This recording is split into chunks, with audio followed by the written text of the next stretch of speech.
Nilinaw naman ng Interagency Council for Traffic o IAC na hindi lifted ang number coding para sa mga bus para saluhin ang biyahe ng mga jeep na apektado naman ng Tanggal Bulok, Tanggal Usok campaign ng pamahalaan. Ayon kay Elmer Arganyo ng IAC, nagbigay lang sila ng special permit to travel sa mga piling lugar. 20 special permits daw ang ibinigay nila para maibsan ang hirap ng mga pasaherong walang masakyan. Reklamo nga ng mga pasahero silang napaparusahan sa Tanggal Bulok, Tanggal Usok campaign. Di rin daw maramdaman ng ilang pasahero ang libreng sakay ng gobyerno o maging ang mga special trip. Ayon naman sa IAC, pasensya na lang muna dahil kinakailangan matiyak ang roadworthiness ng public utility vehicles. Kaugnay po ng balitang yan, makakapanayan po natin sa telepono si Ginoong Elmer Arganyo, Communications Head ng IAC. Ginoong Arganyo, magandang hapon po sa inyo. Magandang hapon, Jiggy. Magandang hapon sa lahat ng makikinig ng QRT. Oh? Yes, sir. Doon po sa special permit na inisyu po ng IAC, special permit to travel, mga ilang bus ho ba o ilang, kumbaga kung itatranslate po yung 20 special permits, ano po ito? 20 buses o 20 companies po?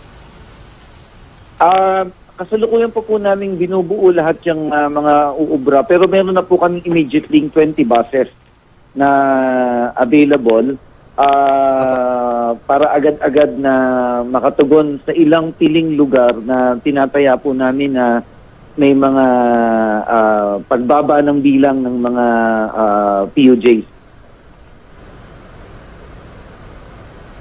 Apo, ito'y majority ho sang parte ho ng Metro Manila, ito pong mga sinagutan nyo o parang pinunuan nyo ng mga bus?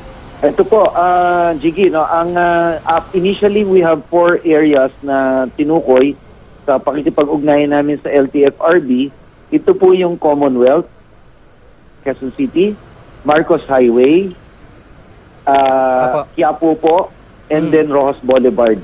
So yung pong biyahe dyan sa 4 na yan, ang amin munang pupunuan. At gaano kalaki yung epekto nito? Malaking tulong ho ba o masyado marami yung pasahero para kulang pa rin po?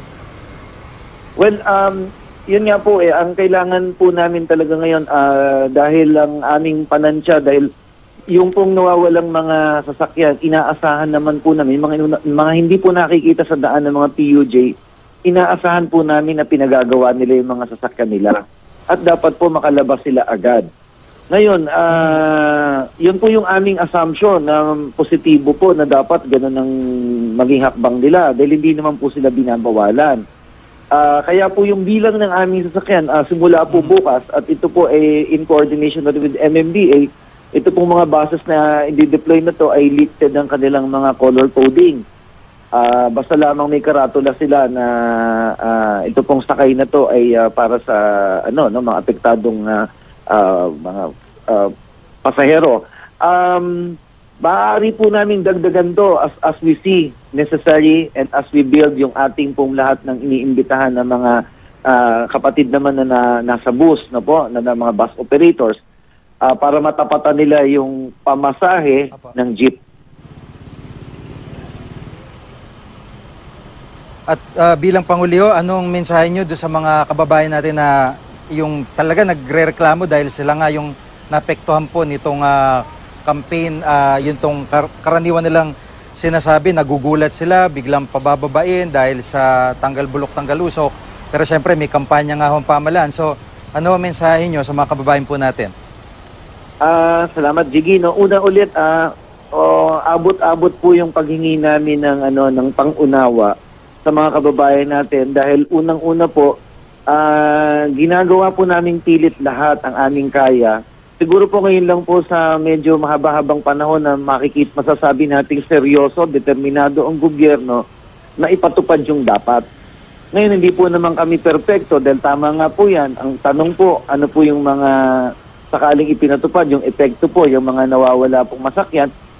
Sinisika po namin na punuan, alam po namin kulang, pero gumagawa po kami ng paraan para mapunuan as we see necessary. So magsama-sama po tayo, sana po intindihin natin na para po sa kabutihan nating lahat itong aming kampanya. Apo, maraming salamat po sa pagkakataon sa Ginoong Elmer Arganio, ang Communications Head po ng IAC. Maraming pong salamat.